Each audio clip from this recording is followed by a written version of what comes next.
Hello and welcome to another AIA Canada webinar. I am Jeff Champagne. I'm going to be your host for today's webinar on our people, our success, and the labor market challenges in the industry. So to make a sense of this, AIA Canada has retained the services of Ernst Young LLP. They're also known now as EY, to understand all these challenges that we're currently facing. And we're very pleased to have today with us Dr. Mauricio Zelaya. He is a partner and the national economics leader at EY, and he's again here with us today to present the findings from their research. So hello, Mauricio. Hi, Jeff. Thank you for having me today. Also joining us today is Alana Baker. She is the Vice President, Government Relations and Research here at AIA Canada. And she's going to bring a commentary from the association perspective and also share some of the potential next step to this project. Bonjour, Alana. Bonjour, JF. So before we begin, I'd like to take a moment to acknowledge our sponsors for this research project that includes also today's webinar. It is with your generous support that we can continue to offer our members insight and knowledge. So big thank you to all of you for your continued support and generosity for the association. So the format for today's will be first to present an overview of the project and explore the current landscape of the labor landscape. And in the second segment, we'll come back and we'll then discuss whether a potential next step. So please note that we're going to be answering questions at the end of each segment, and we're going to also have an open Q&A also at the end of the presentation. So I'd like to thank all of you who have submitted questions in advance, but we also encourage you to submit questions live through the Zoom QA tab, and we're going to do our best to get to all of these questions throughout the webinar. So further ado, I'm going to turn it over to Alana Baker to do an introductions on this overview and the current landscape. Alana? Thanks, JF, and good afternoon, everyone. Bonjour à tous. Happy to be here today to talk about such an important issue for our industry. And before we get started, I just wanted to take a quick minute to set the stage and talk about AIA Canada's role and really address why we're here today talking about this, why we hired EY Canada to go beyond a traditional research scope and what we're looking to achieve through core recommendations for our sector. I don't think it'll come as a surprise to anyone on the call today that our industry continues to face a long-standing challenge when it comes to recruitment and retention, but we also face new challenges around the need for upskilling and training with the rapid advancements in vehicle technology that we are seeing. So we know there's a lot of work to do to address these challenges, but before we can look at solutions, we needed to do a deeper dive into the problem and identify where the gaps lie. And importantly, we needed to focus on the why. So addressing questions such as why does the industry have the reputation it has? Why don't people want to work in the sector and why are they leaving? Where are they going? Do we have a global shortfall and is immigration the answer, and so on? So our role is to hone in on these issues, seek some answers to these questions, and then categorize and identify where the shortfalls are, and ultimately recognize opportunities and work to identify policy solutions to each of these problems. So without further ado, I'll now turn things over to Mauricio to get us started and provide an overview and walk us through the current landscape. Mauricio? Thank you, Alana, and thank you for having me here today. Happy to discuss the work UI was engaged to assist AIA in understanding the current labor market challenges in the broader auto care sector. So when we discuss the broad auto care sector here, we'll be looking at the aftermarket, maintenance, and repair subsectors. So this will include routine maintenance such as oil changes and tire rotations, but also extensive repairs like collision. But before we jump in, it's important to understand a few key trends that we're observing. So naturally, the first big trend which kicked off this study is that, yes, the auto care sector is currently experiencing a significant labor market challenge. At the onset, we found that there's a large shortage of skilled automotive service technicians to meet current industry's demand. And in fact, we found that job vacancies in this field have seen a twofold increase between 2021 and 2022. So this shortage does pose problems for the industry and highlights the urgent need for skilled technicians. Another challenge that we're seeing is that rise in EV registration. So as more and more people adopt electrical vehicles, the auto care industry must adapt to the increased significance of digital and technical skills related to vehicle electrification. So this would require a focus on training and upskilling technicians to meet the demands of this changing landscape. And the current shortage of skilled automotive service technicians is likely to be further heightened with the shift away from traditional ICE vehicles and towards EVs. And lastly, building on the current talent shortage, we're also observing that apprenticeship registration within the automotive trades have declined since 2019, with program completions experiencing the largest drop in nearly 3 decades. So this decline in apprenticeship is concerning and highlights the need for initiatives to attract and retain young talent in the auto care field. So recognizing these key facts today, we would like to talk more about how EY has collaborated with AIA to dive deeper into understanding these labor market challenges and a current future labor shortage. So our approach presented on the right-hand side here is unique in a number of ways because it's holistic in nature but rigorous and involves a tailored methodology to really understand this labor challenge. Because of this, we performed extensive stakeholder consultations, commissioned an industry survey, and performed a rigorous quantitative labor market analysis to arrive at our conclusions. So for example, we first started the work with the current state attitudinal assessment. So this involved engaging with the industry members through focus group discussions and on one-on-one interviews, as well as conducting an industry-wide survey. So the survey specifically focused on the labor market challenges within the auto care industry and gathered information on recruitment challenges, turnover rates, sources of recruitment, and other factors. Based on what we heard, the next step is to challenge what we heard from stakeholders and conduct our own assessment. So this involved comparing the auto care industry to other industries that potentially compete for that same talent, that have similar skills and qualifications, and see how attractive the career options are relative to the auto care sector. But from there, we examined the relationship between wages and job vacancy rates for occupations that share these similar skills with this auto care industry. So this helped us understand how salaries and job opportunities stacked up against other industries, giving us a very unique perspective on the auto care's overall competitiveness for this type of candidate. But to get an even clearer picture, we then analyzed industry transition data that really maps out where auto care workers are leaving to once they exit this market. So this allowed us to track how workers move between industries and understand the earning potential in competitor industries, and perhaps other unique factors that attracted them in the first place. So for example, could it be career advancements or growth opportunities or working conditions, to name a few?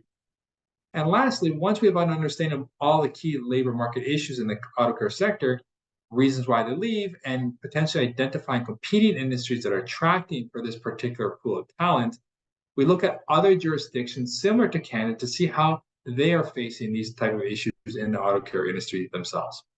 So by studying their experiences, we're able to identify their industry dynamics, their labor market challenges, and the potential opportunities relative to Canada's auto care. So what is their learnings that we can use from that? So synthesizing all of this information, we're able to identify the barriers and opportunities within the auto care industry and develop a compelling value proposition on potential next steps for AIA. So I do have to highlight that this study was a success because of the access and open dialogue we had with AIA and its members. So our biweekly touch points and our monthly labor task force meetings were instrumental in shaping the study and really bringing out some of the key findings. So we really greatly appreciate this partnership as it's truly been contributed to the success of our research. So if we just move on to the next slide. So here we start with an overview of the employment landscape. The data from our Census 2021 suggests that the total employment in this industry amounts to almost 57,000 individuals. So of this, the majority, so almost 60%, are employed as automotive service technicians. When looking at historical trends, it's also worth noting that the job vacancy rate for the automotive service technicians has been consistently higher than for all occupations. So in 2021, this gap is almost 40%. So this suggests that there may be a stronger demand or challenge in filling positions for technicians compared to other occupations. We've also looked at national level employment projections, which also show that this gap will persist in the near future. And we can expect a labor market gap of approximately 4,000 technicians in the near term. Another piece of analysis we completed was looking to understand the relationship between job vacancy rates and wages across occupations. So what we found was that there was a strong negative relationship between the two, such that the higher the wages are associated with lower job vacancy rates.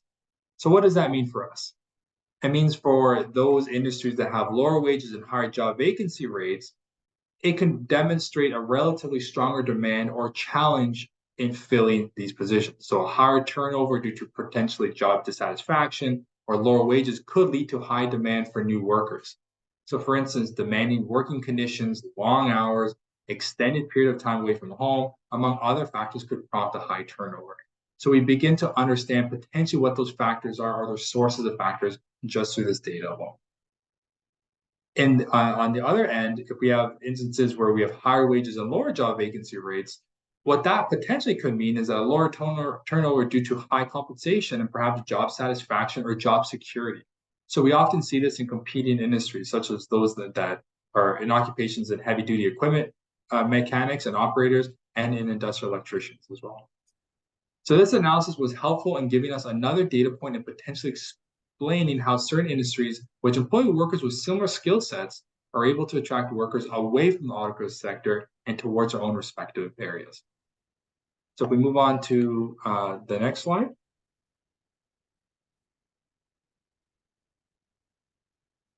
So here we can now take a closer look at the labor market challenges we've seen throughout our industry survey. So first and foremost, a significant amount, so almost 65% of mechanical and collision shop owners reported an increase in technician turnover in 2022 alone.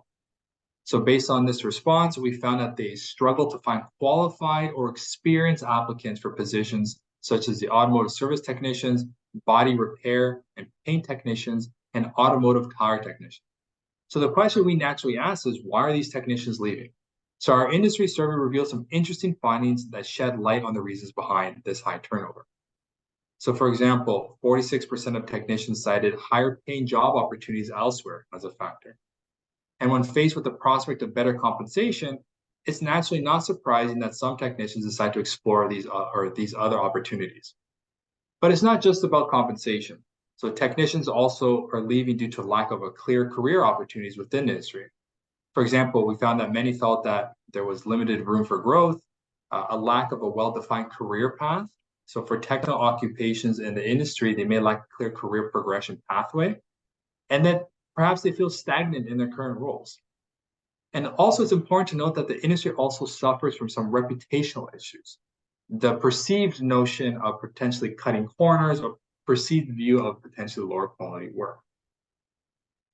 If we now move on to the next slide.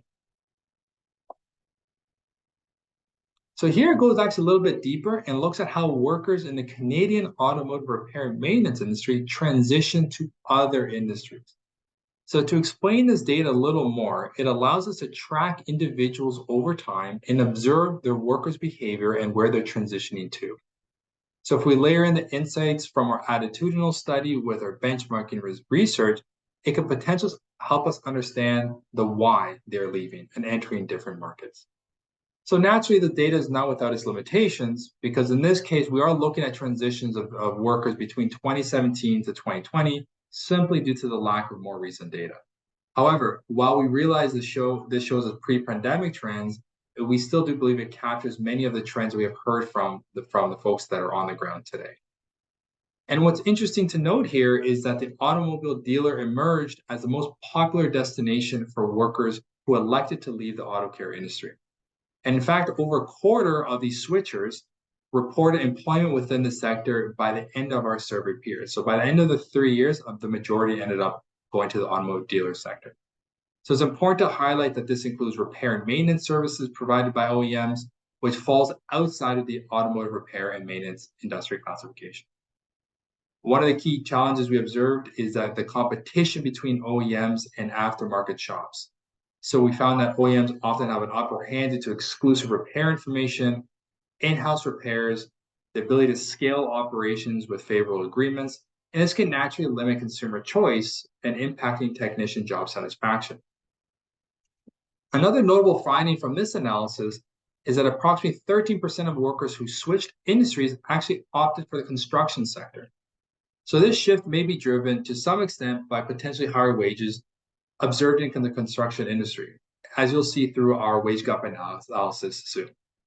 So the appeal of better compensation could be a motivating factor to lure in certain individuals away from the auto care industry and towards construction, where there is a perceived greater potential for career advancements.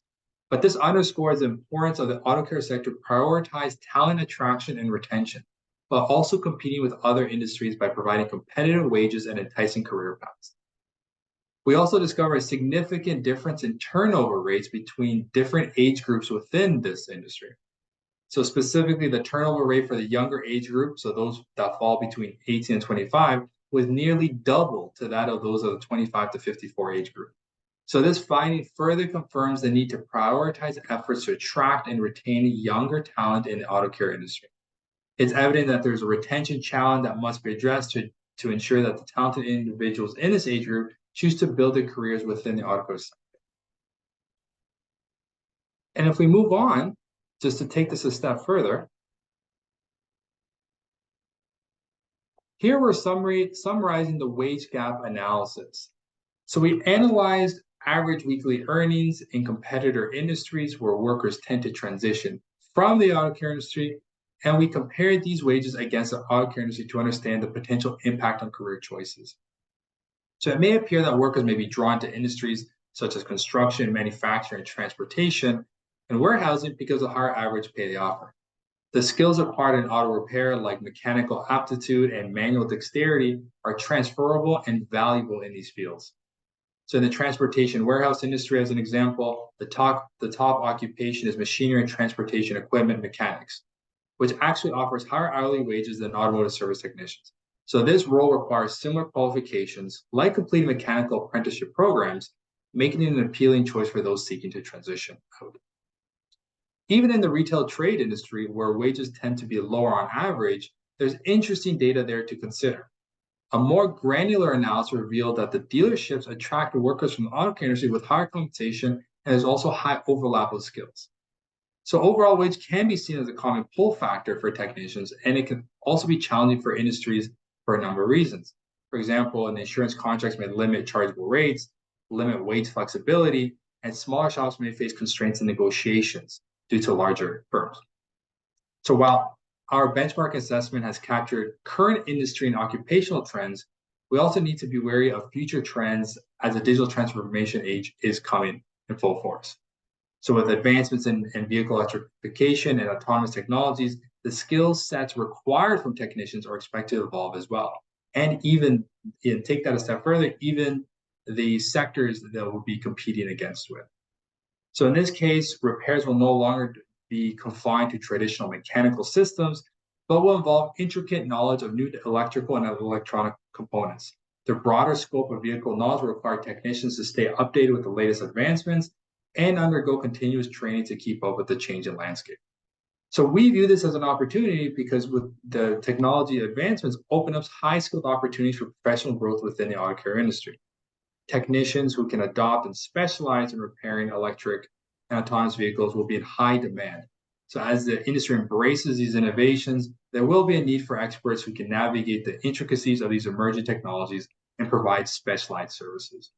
So by embracing the shift, technicians can position themselves for a rewarding career path filled with continuous learning and opportunities for advancement.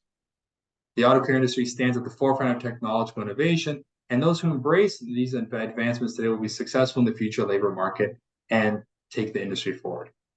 On the other hand, key industry players can also consider targeted action to improve the labor market conditions. And we'll talk a little bit more about that in the next section. Alana, over to you. Thanks so much, Mauricio. Some really eye-opening data and information there, and I would say that's just the tip of the iceberg. So we may have some questions in the chat that JF may want to flag, but maybe I'll just kick things off quickly with perhaps more of a comment than a question. But something that struck me was the reiteration that you made of the advancements in vehicle technologies and the reality that future repairs will likely become more complex and require new skill sets that are expected to be in high demand. And a takeaway and a key word for me here is future, which again speaks to the why we are doing this work. And so one thing that we need to ensure we're doing is engaging in look ahead strategies starting today. and look at ways to address some of those common barriers that you spoke to. With the right conditions, the auto care industry is poised for incredible growth, and that can create jobs and support local communities and drive economic activity across the country. And so I think it's critical that we work to promote the value proposition and the meaningful employment that our industry can offer under these right conditions. And if we can work together with industry and governments to help raise awareness about how this new technology and the transition to EVs is changing the future of automotive repairs, this can help to not only change perspectives, but also help to break some of that stigma that you spoke to, and ideally attract more people to the industry, including youth and those from non-traditional groups. I don't know if you have any comment to that, Mauricio, before we head over to questions.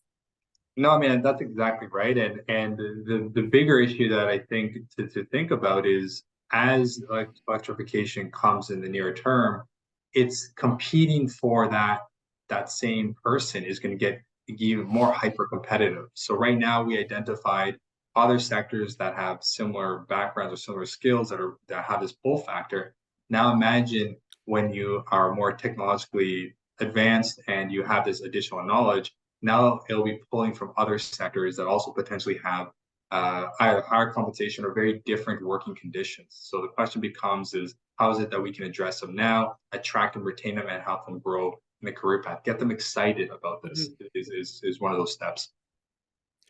Awesome. Thank you very much, Mauricio. Thank you, Alana.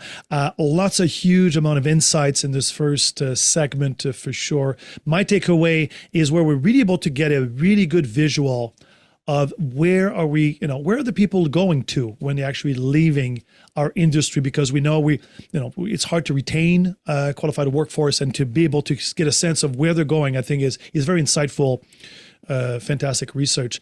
I again encourage all of you to post your questions in the QA tab. I'm going to try to get through all of them throughout the day. We have received some questions in advance. First one for you, Mauricio, was since the employment rate tend to increase in Canada recently, do you see a light at the end, in the end of the tunnel, in terms of filling those positions? Do you think that the current trend we're seeing through the economy and it increasing that employment rate may in fact be helping us a bit in the short to medium term? What do you think, Mauricio? I think so. I mean, I think that any time we go through these cyclical patterns, you often see more qualified candidates. Attrition tends to drop a little bit more, and you get to see a little bit more competitive market. At the same time, this is cyclical, right? So it's not something that as an industry we should be banking on or should be focused on. It is a short-term segment. We should be looking always in the medium and long term as well. So again, right now we are going to a potential downward in the economy. And it's about managing that, and naturally about right sizing your operations and choosing the best candidates for that. So there is some benefits, but at the same time, it's also looking at it from a longer term approach. Great, thank you. One more question was coming from the live chat. A comment here: it appears that many collision repair apprenticeship programs are underfunded, underattended, have limited class size, and in most provinces, teaching antiquated techniques. Any observations, Mauricio, in the research that may correlate lower engagement in apprenticeships to the quality offering, maybe? Yeah, I think that's something that came up quite often when we did our industry survey. We had one of our one-on-ones with certain vocational institutions. It is precisely that, and how is it that you can come on top? And that's an area when it comes around spreading awareness, building awareness on the industry itself. How is it that can be an exciting career path with that? So I think it's a lot of it is around what economists call asymmetric information, really sharing that and saying, this is really like, what we're working towards is great. And in the automotive industry in general, it's one of these transformative industries that actually lead to other sectors, and there's a lot of eyes on this. So to get those excited does fortunately require some planning. Great. Thank you, Mauricio. And then a question for you that was posted in advance of today's webinar is, does AIA Canada have any plans to attract labor to the industry? What are the biggest barriers to non-traditional groups? Was one of the questions we received. Sure, it's a great question. Yes, we're absolutely exploring initiatives to attract labor to our industry. And of course, that was a big piece of why we conducted this research. I do think it's important to note that there will be a role to play for the industry as a whole, along with governments, to collaborate and work towards solutions. And our role at the association level will be to spearhead those conversations and initiatives. Also important to ensure that we are aligning ourselves with the strategic priorities of government in order to establish those policy solutions that will be beneficial for all. In terms of the barriers to non-traditional groups, the automotive workforce does lack diversity, which further limits the pool of prospective workers. And specifically, I think our sector can do a better job to attract women and new Canadians. We've also seen that many new technicians do not stay in the industry. Specifically, women choose to leave because they feel as though they do not find their place in the automotive sector. So this requires industry as a whole to change and adapt our culture and our behaviors. And again, I think that raising awareness about how technology is changing the future of automotive repairs can not only change those perspectives, but also to help break the stigma. And I would add that traditionally, we have focused on encouraging our children to pursue higher education at the cost of getting more people into the trades. And most parents view Canada's post-secondary education system as hierarchical.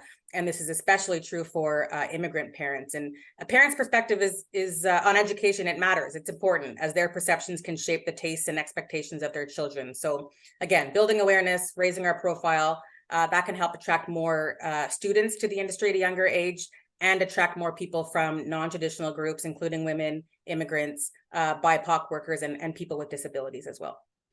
Yeah, great. Thank you, Alana. And maybe one more questions back to you, Mauricio, came from the live chat. There's a significant difference between collision and mechanical shops in terms of passing on costs to consumers. In one case, a car owner, in the other case, an insurers. In particular, there are where there are like crown corporations such as ICB, CSGR, MPI, Manitoba, Saskatchewan, and British Columbia. It's hard to be able to pass on cost for collision repairs. So have we looked at the differences and the challenges that a mechanical shop as opposed to a collision shop may face in terms of labor rate because of their dynamic? Is that something that came up in your research, Mauricio? Absolutely, and I think that's always been the case, and we do work closely with a lot of organizations on that type of question. And for the purposes of this study, we looked at it more holistically in terms of technicians in general, but as you get to the more granular piece in terms of what those next steps are, which we'll speak to with Alana on shortly, that could be very specific to the repair industry or the collision industry. So we did not lump them together. We understand they're very separate. They have very different operational questions on how they can succeed, but at the same time, for this purposes, the labor questions were we're able to scope them together. Understand. Thank you very much, Mauricio. So I encourage you to continue to post your questions in the QA tab. Keep in mind, we're going to have another Q&A at the end of the second segment and a general QA at the end. So please keep posting those questions. We're not going to move into segment 2. And this is really focusing on what's the potential for actions and exploring what next steps could be as a research of the finding of our overview and current landscape. So back to you, Mauricio, to present the second phase of your report. Thanks, Jeff. So I think here is really synthesizing what we saw in terms of the analysis, what we heard, what we validated, what the benchmarks were, and looking at other jurisdictions to understand their experiences, right? So if as you recall in the previous slide, the industry faced tough competition from other industries to attract or retain talent. Like I said, in the future, that will actually grow as well. So other industries will be pulling that same talent elsewhere. So like I said, to address these challenges, we did look at other jurisdictions to really understand their experiences to carve out potential next steps for key industry players, which include stakeholders, associations, and government regulators. So what we've done here is we carved out potential next steps to visualize what that could look like. So for example, the first thing is it's crucial is to empower that tradesperson. So this includes potentially updating policies and regulations to drive top-down change. So as we've noticed, it's important to implement incentives to reduce financial burdens for both workers and the businesses in the industry. Another example here could be to do a deeper dive into lower than average female participation in the industry, understanding the precise issues in the Canadian context, and taking really targeted actions to remedy this. So this can either work either by enhancing memberships, increase dialogue, conduct a diversity assessment, and revise kind of financial supports. Second, I think there's a case for enhanced collaboration between government, industry, academia, and other organizations that can synergistically implement and update training programs and career pathways. So for example, it's important to really foster these partnerships across trades, such as construction and transportation, and efforts to attract more talented trades overall and increase transition pathways across them. So you do see this a lot in other jurisdictions that we saw. So for example, looking to develop career pathways, streamline transitions into the industry, foster that cross-trade partnership, and really coordinate industry action. Third, what we found is important is to increase awareness of careers in the industry. So as we mentioned, it's crucial to really optimize the availability of information and really work cohesively to improve the perception and understanding of one's career in this industry. So for example, this can mean the implementation of industry-focused high school vocational programs as a means to spark interest among the youth and prepare them for fulfilling careers in the sector. So not only now and into the future. So this can be in the form of enhancing awareness campaigns, improve access to information, increase its high school presence, and even potentially target immigration. But lastly, just like anything else, we do suggest to track and monitor any type of strategy you take to help inform and update the progress on this on a periodic basis. So to implement this type of work, typically what we say is if there is a policy to be put in place, there's a few steps you have to take. First is really to define what that measurement is. So clearly identify what those key metrics are and how they'll be measured in terms of what is considered a success of this, what we call an intervention. So these indicators include measures such as workforce retention rates, percentage of female participation, or the number of apprenticeships initiated. The second piece is actually measuring that baseline. So establishing a starting point by measuring the current state of these performance measurements. And then this will help provide a basis for comparison and help gauge the impact of these policies. But more importantly, the next step is to establish a performance target. So some say to set realistic. I'm of the view maybe perhaps you set aspirational targets for each of these indicators. So these targets should be aligned with the goals of the policy and aim to improve the identified areas of concern. And then lastly is tracking and monitoring. So continually monitor the progress of the intervention against the performance targets. So really regularly collect relevant data, analyze the results, and track those trends over time. So this is going to be certainly helpful for stakeholders to really identify areas of success and areas that may require further attention to adjustment. So to really summarize, there's certain themes that we saw across jurisdictions that I think we could be helping. So it's around empowering the tradesperson, enhancing the collaboration, and increasing the awareness. And whichever way we decide to go forward, it's going to be almost as critical to actually be able to track that success. And that is through those steps that we just talked about. So I'll take a pause here and perhaps Alana, I'll pass forward to you. Great. Thanks, Mauricio. Again, very insightful presentation. Yeah, happy to jump into another Q&A. I'm sure there are quite a few trickling in. I guess I'll just touch on very briefly because all of these, of course, play a very important role as we look ahead to next steps, as you speak to. And so what we want to do is be able to, again, drill down and align with, to a point you made earlier as well, what are the strategic policies, both, with government and industry to ensure, for example, government's looking at, getting more EVs on Canada's roads. So what can we do to support government to make sure that we meet that need and that demand, and how, in turn, can they support us to make that happen? But also the public perception, I think, question comes up quite often in my discussions, and how perhaps that influences decision making when you're choosing a career in the auto care industry.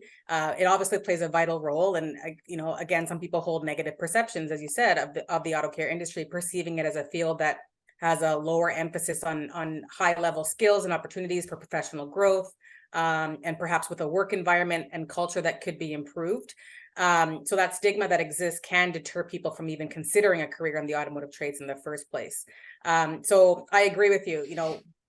The unfavorable perception can be addressed through public education and awareness campaigns that highlight the benefits of a career in the automotive industry, and again, that value proposition. And I would say the awareness should not just be addressed to our younger generation, but also to the parents, as we spoke about earlier. And the last thing I'll say is those who are choosing a first career or a new career even want and need to feel empowered and valued, and want to have the confidence that this move will align with their own personal values. All factors will need to be looked at, such as reducing costs of entry, providing competitive wages and benefits, and increasing diversity and safety initiatives, just to name a few. Thank you very much, Alana. Thank you very much for Mauricio. So lots of very good, tangible, proposed next step that is really at the exploration phase. I'm going to go back again, continuing to encourage you to post your questions in the QA tab. One of the questions just before the second segment was, so we understand there's a perception of the trades being an obstacle. And the question for you, Mauricio, is, was there any discussion regarding required trade certification versus not required certifications of trade people, and whether or not this would be an element of success, where it would be seeing a requirement for certified certifications as opposed to non-certifications requirement? What do you think, Mauricio? Yeah, I mean, that certainly came up, and this is where we start bringing our global experts at the firm, and we see this in other jurisdictions that require kind of that upgrade. Now, the question becomes is, well, that's great, because just like any other professional services area, you're required to upskill every, some frequency. The challenge here is, it's also at the same time is, will that create a deterrent for others to enter this market? And I don't know. And that's where we have to be very careful with the pros and the cons on some of these proposed policies. Because if we think about that as an artificial barrier to entry, then recognizing that we already have a labor challenge, will that heighten that further? And so it's about balancing that, but also at the same time, it can also be mitigated by enhancing the value of this industry at the aggregate. So it is a very tricky question, I suppose, to answer, but at the same time, there is proposed solutions. There are others that are certainly considering, but that we're looking very closely at other jurisdictions and how they're dealing with this, and potentially what the outcomes are as well. Great. Thank you, Mauricio. Question for you, Alana. We got a question through the QA tab, which says, there's a federally funded program to encourage First Nations youth to consider trades. So businesses that qualify can receive wage assistance for registered apprentices. And there are 39 trades that are part of that program, but automotive trades are not part of this. Do you think there will be a path to maybe include the automotive trade as part of a program like this?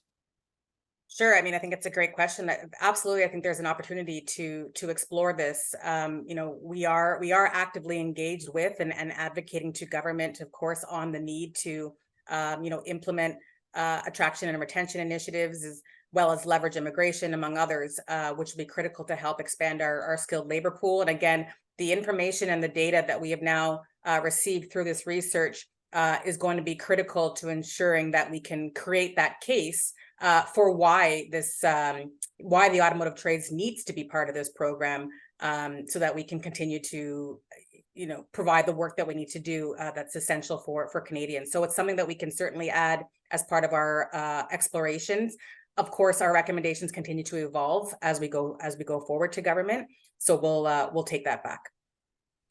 Great, thank you. And I'll take the opportunity to acknowledge the great contributions from our partners, both from British Columbia and from Manitoba, from our good friends at ARA and ATA. Thank you very much for your contribution.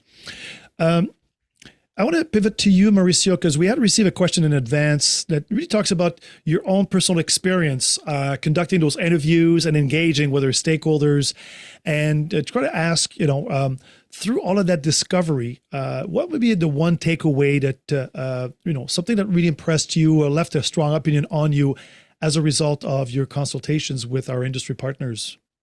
Yeah, I mean, I think there's a few that come to mind, but a personal one of mine actually was when we're speaking to some of the vocational schools, was actually the passion that they themselves had about this, but the understanding of that perception, right, and saying how strong that perception could actually be.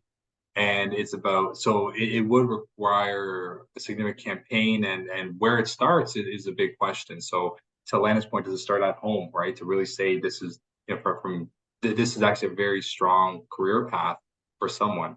So that's something that I was quite interested in. Another part, and this is more as a researcher, I admittedly had some preconceived biases and a hypothesis that perhaps across countries, or sorry, across provinces and across regions. So if we compare some of these issues that are in more urban environments versus rural and even remote, that perhaps it have different issues at all. And it's actually, in fact, not the case. It's actually very, very similar and very structured. So that's where we're very comfortable when we look at this. I admittedly thought that we would see something very different in BC and Alberta versus Ontario, to name a few, and even the Atlantic. But the challenges were national, and you see this constantly come again and again. So we were very confident that when we first completed the attitudinal study, which is more on the qualitative side, when we keep hearing the same feedback and we look to validate that, that's where we're able to triangulate why they were leaving as opposed to where they're leaving. Because where is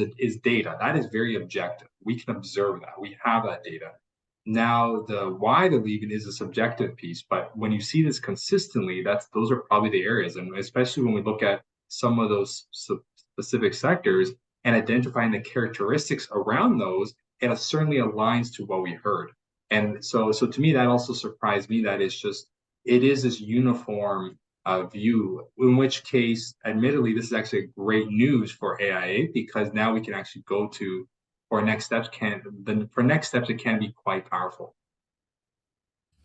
Great. Thank you very much, Mauricio. Can agree. And I think that's what we have observed over time is that while in some respect we see differences from one province to another, when it comes down to labor, we've also observed that it is, in fact, a constant message you're getting from one end of the country to the other.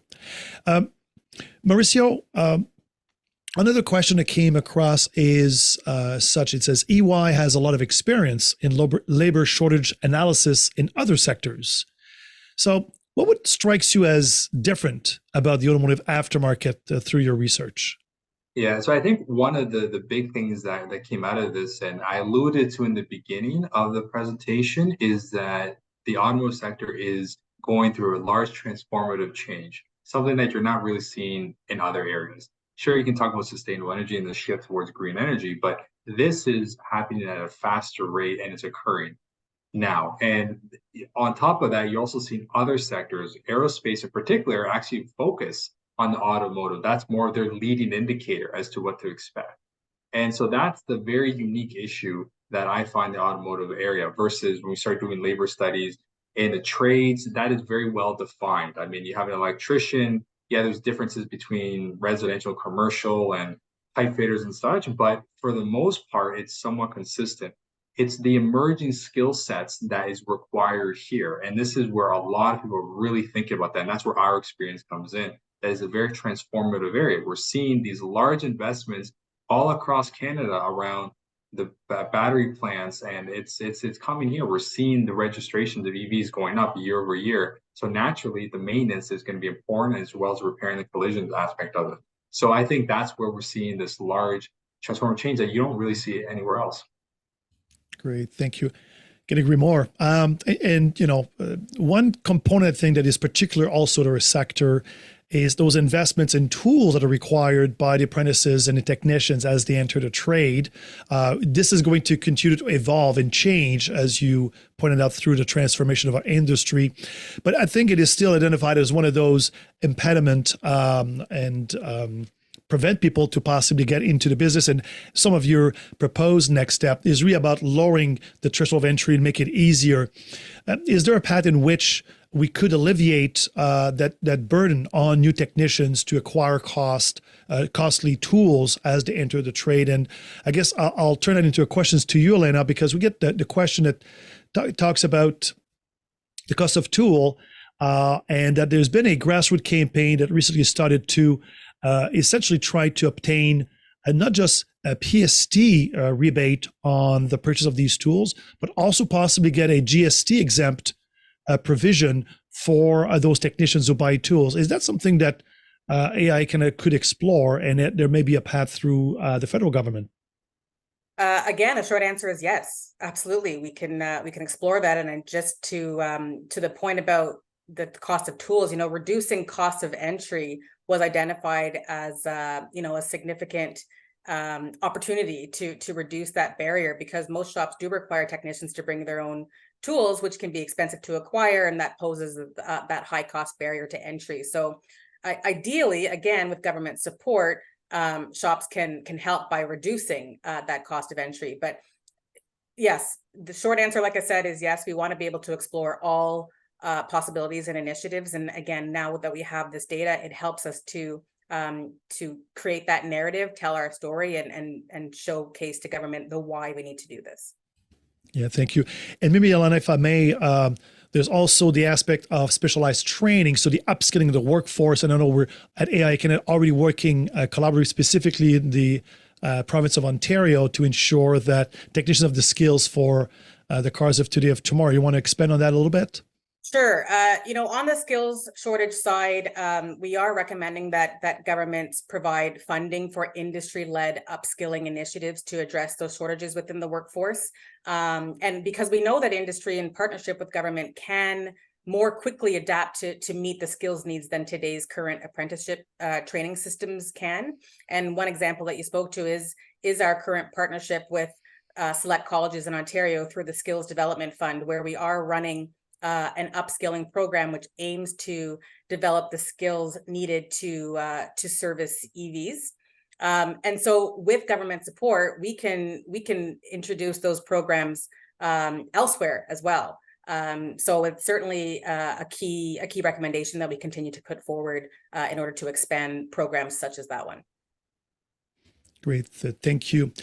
So we're coming close to the end. There's a few more questions, and we'll follow up obviously after the end of that webinar. But before we go, I wanted to give both you, Mauricio, and Alana, the opportunity maybe to do a bit of a closing statement. So I'll start with you, Mauricio, maybe with some takeaway from your research program and your presentation today. Yeah, I think it's very interesting. Again, very unique, very tailored approach that we took for this project. And I think, to me, it was an incredible success by looking at both the qualitative aspects and the quantitative aspects, because again, that gold star in finding that particular person that left and interviewing them would be quite challenging as a researcher. But the way we're able to get objective data and observe where, anonymized from StatsCan as to where they're going, but then doing this wide attitudinal study and really speaking to everyone and anyone around this, and receiving that validation, really challenging some ideas and putting that analysis together, felt that this is a great next step for AIA. So, and also I can't thank enough of the task force team and AIA in general for providing us guidance naturally, because we will never say that we know your business better than we would ever, right? But at the same time, it was helpful to be able to work together on this. And again, happy with our global team as well. They're able to chime in and provide context. Because again, while it is a global issue, it's actually very specific to this auto care sector, which has its own unique challenges as well. And that's where we're able to really understand. So I think it's, in terms of next steps, very happy to see that there is this consistent concern and challenge across Canada that would make it very strong to be able to build a strong advocacy piece. That's great. Well, thank you very much, Mauricio. Alana? Sure. I would just add, and Mauricio, you spoke to this. This obviously is not an issue that is unique to our sector, certainly. And so what we need to do, and why this research is so critical, is to demonstrate, how do we demonstrate to governments that this is an industry worth investing in. And it's important, as we talked about, for example, I saw a question pop up about the transition to electric vehicles, and what that means. How is the introduction of EVs, for example, changing the way that labor attraction and retention is marketed? And I couldn't agree. We need to promote and capitalize on technological advancements such as EVs, and servicing that modern vehicle we know involves working with digital tools and updating vehicle software and calibrating and aligning sensors, et cetera. And younger individuals entering the industry, they show a great interest in new technologies that are found in vehicles, and which can help shops stay competitive and address challenges resulting from those technological advancements. So I think we need to leverage those as opportunities. And the last thing I would say, I did speak to what we're recommending on the skill shortage side, on the labor shortage side. With the people, we are looking to recommend to government that they work with industry to attract more young Canadians, underrepresented groups, through programs such as direct and targeted initiatives to promote careers, refocusing of Canada's education system, et cetera. So there are lots of pathways for us to explore, and we're going to be able to drill down even deeper now and translate those into tangible policy recommendations. That's great. Thank you very much, Alana. In closing, I just wanted to, again, point out that without the generous contributions of our sponsors, we'll not be able to make the investment to create those kind of research and insights. So again, thank you to all of our sponsors. Please keep an eye for the report. It's going to be available for download through our website on December 5th. Please also tell us your opinion about this webinar through the feedback survey, which will be sent to all attendees very shortly. I hope you found this webinar interesting, and I'm looking forward to see you again on our next webinar. And until then, well, take care.